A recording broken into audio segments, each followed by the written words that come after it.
El sínodo sigue sus sesiones, ya falta cada vez menos para su conclusión, y lo está haciendo de una forma bastante tranquila.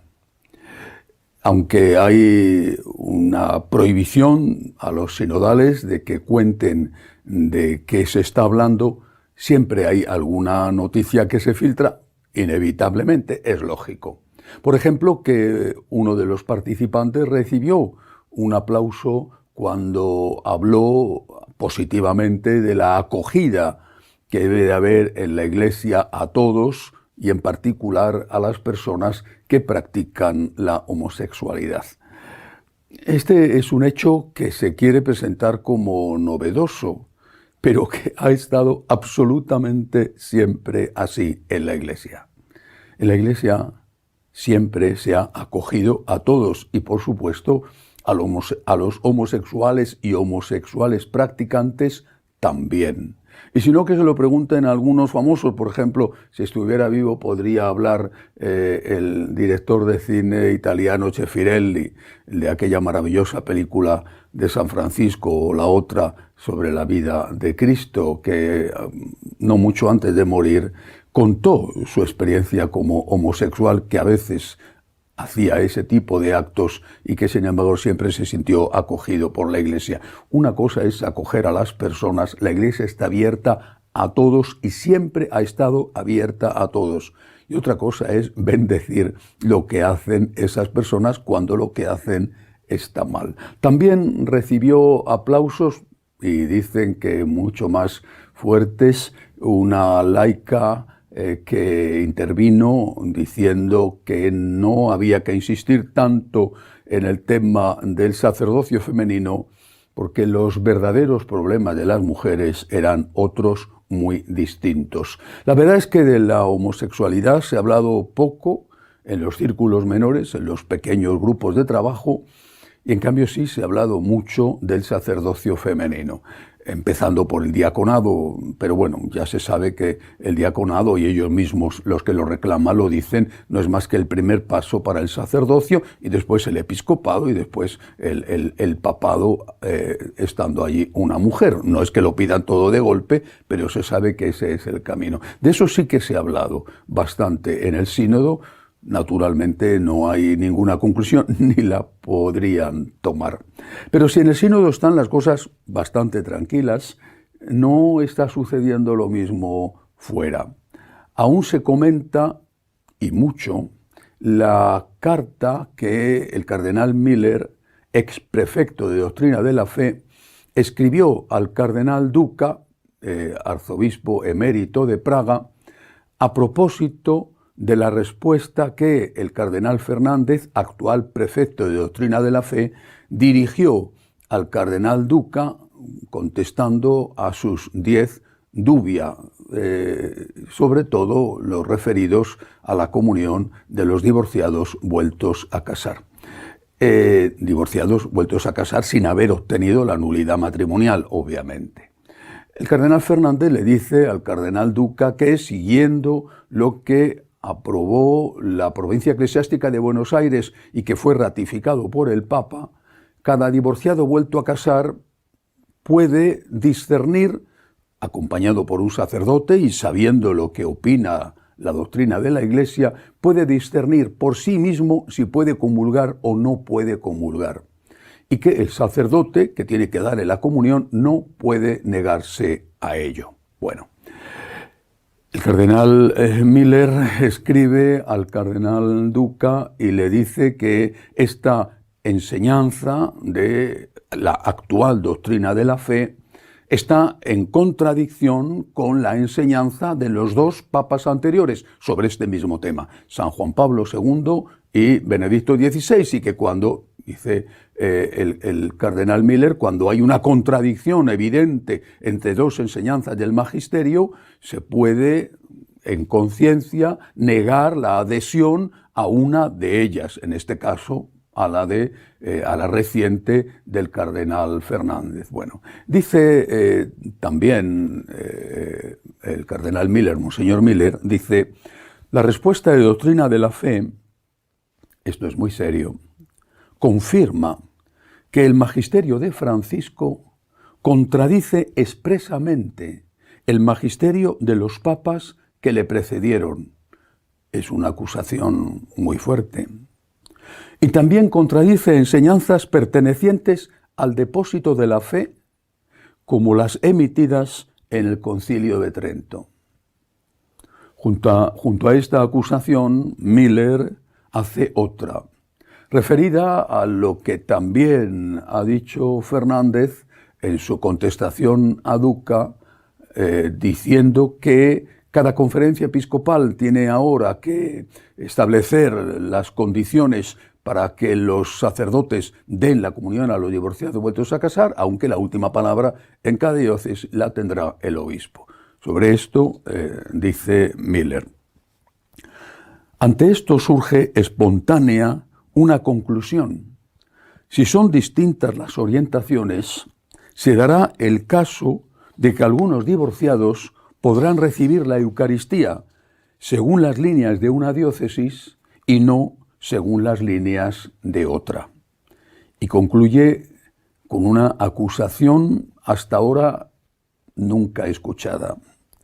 Por eso, que una persona pueda comulgar en una iglesia local y no pueda comulgar en otra es una definición exacta de cisma. Un exprefecto de Doctrina de la Fe acusa a su sucesor al frente de Doctrina de la Fe de estar de alguna manera promoviendo el cisma, porque dice que en una diócesis una persona podrá comulgar y en la diócesis vecina, de pueblo a pueblo muchas veces, pues ya no podrá comulgar. Dice, esto contradice la unidad de la Iglesia basada en la Eucaristía. Esto es un cisma y se está promoviendo un cisma. Son acusaciones durísimas del cardenal Miller que se están debatiendo, no digo dentro del sínodo, quizá ahí más en las pausas del café, pero sí desde luego fuera del sínodo. Acusaciones muy serias y muy graves. Hay tambores de guerra en la Iglesia, pero no son los únicos tambores de guerra que hay. Más graves, incluso, al menos en otro orden, son los de Israel y los palestinos en la franja de Gaza. Con las armas de que se dispone en este momento, si la guerra se extiende, la humanidad entera puede quedar devastada. Puede ser destruido todo y podemos ser destruidos todos. La situación es gravísima.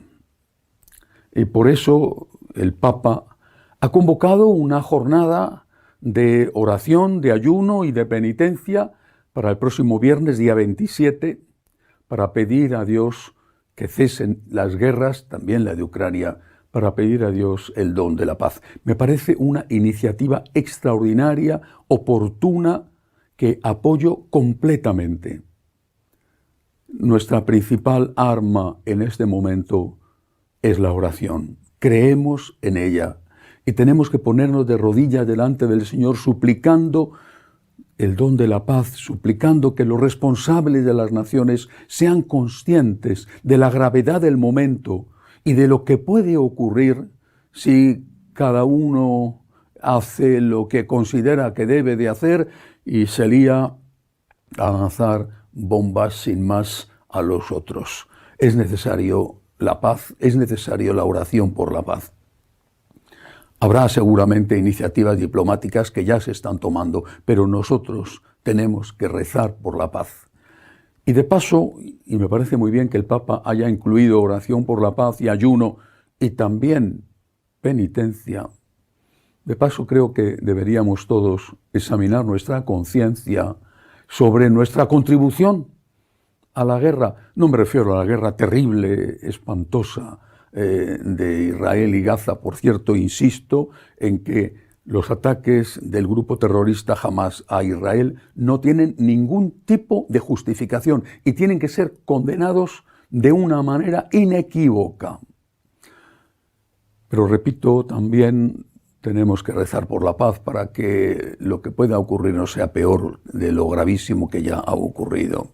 Y tenemos que examinar nuestra conciencia para analizar cuál es nuestra contribución a la guerra. Por ejemplo, si somos capaces de perdonar a nuestros enemigos. Hablamos con razón de las enseñanzas de Cristo, por ejemplo, sobre el adulterio.